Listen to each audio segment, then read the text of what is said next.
திருப்பலி வாசகங்கள் ஜனவரி 13, 2026.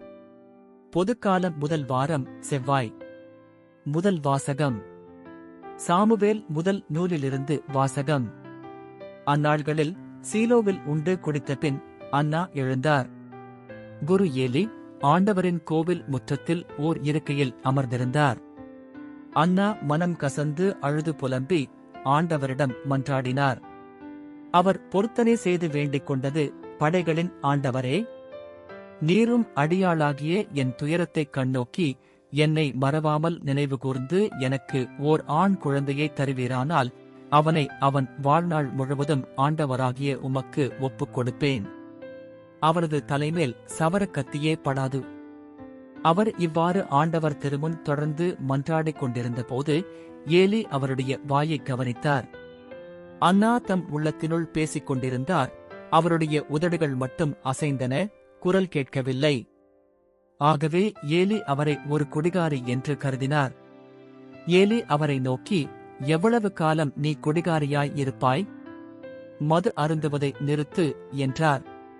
அதற்கு அன்னா மறுமொழியாக, இல்லை என் தலைவரே, நான் உள்ளம் நொந்த ஒரு பெண். திராட்சை இரசத்தையோ வேறு எந்த மதுவையோ நான் அருந்தவில்லை. மாறாக ஆண்டவர் திருமுன் என் உள்ளத்தை கொட்டிக் கொண்டிருக்கிறேன். அடியாளை ஒரு கீழ்த்தரப் பெண்ணாக கருத வேண்டாம். ஏனெனில் என் துன்ப துயரங்களின் மிகுதியால் நான் இதுவரை பேசிக் கொண்டிருந்தேன் என்று கூறினார். பிறகு ஏலி, மனநிறைவோடு செல். இஸ்ரேலின் கடவுள் நீ அவரிடம் விண்ணப்பித்து உனது வேண்டுகோளை கேட்டருள்வார் என்று பதிலளித்தார். அதற்கு அன்னா, அடியாள் கண்முன்னே அருள் பெறுவாளாக என்று கூறி தம் வழியே சென்று உணவு அருந்தினார். இதன்பின் அவர் முகம் வாடியிருக்கவில்லை. அவர்கள் காலையில் எழுந்து ஆண்டவர் திருமுன் வழிபட்டுவிட்டு திரும்பிச் சென்று இராமாவில் இருந்த தங்கள் இல்லம் அடைந்தனர். எல்கானா தம் மனைவி அன்னாவோடு கூடி வாழ்ந்தார். ஆண்டவரும் அவரை நினைவு கூர்ந்தார். உரிய காலத்தில் அன்னா கருவுற்று ஒரு மகனை பெற்றெடுத்தார். நான் அவனை ஆண்டவரிடமிருந்து கேட்டேன் என்று சொல்லி அவர் அவனுக்கு சாமுவேல் என்று பெயரிட்டார். ஆண்டவரின் அருள்வாக்கு. இறைவா உமக்கு நன்றி. பதிலுரை பாடல். பல்லவி. ஆண்டவரை முன்னிட்டு என் இதயம் மகிழ்கின்றது. ஆண்டவரை முன்னிட்டு என் இதயம் மகிழ்கின்றது. ஆண்டவரில் என் ஆற்றல் உயர்கின்றது. என் வாய் என் எதிரிகளை பழிக்கின்றது. ஏனெனில் நான் நீர் அளிக்கும் மீட்பில் களிப்படைகிறேன். பல்லவி.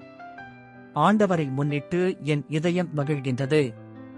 வலியோரின் வில்கள் உடைபடுகின்றன. தடுமாறினோர் வலிமை பெறுகின்றனர். நிறைவுடன் வாழ்ந்தோர் கூலிக்கு உணவு பெறுகின்றனர். பசியுடன் இருந்தோர் பசி தீர்ந்தார் ஆகியுள்ளனர். மலடி எழுவரை பெற்றெடுத்துள்ளாள், பல புதல்வரை பெற்றவளோ தனியள் ஆகின்றாள். பல்லவி. ஆண்டவரை முன்னிட்டு என் இதயம் மகிழ்கின்றது.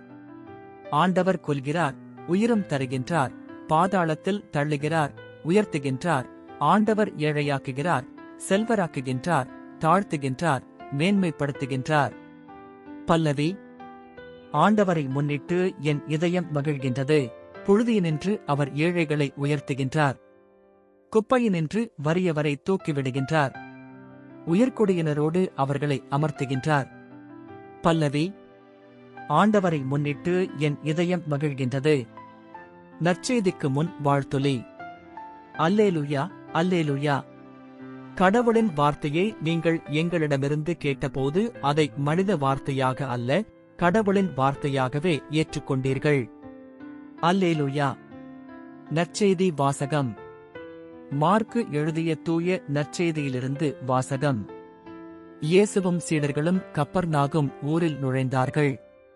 ஓய்வு நாள்களில் இயேசு தொழுகைக் கூடத்திற்குச் சென்று கற்பித்து வந்தார். அவருடைய போதனையைக் குறித்து மக்கள் வியப்பில் ஆழ்ந்தார்கள்.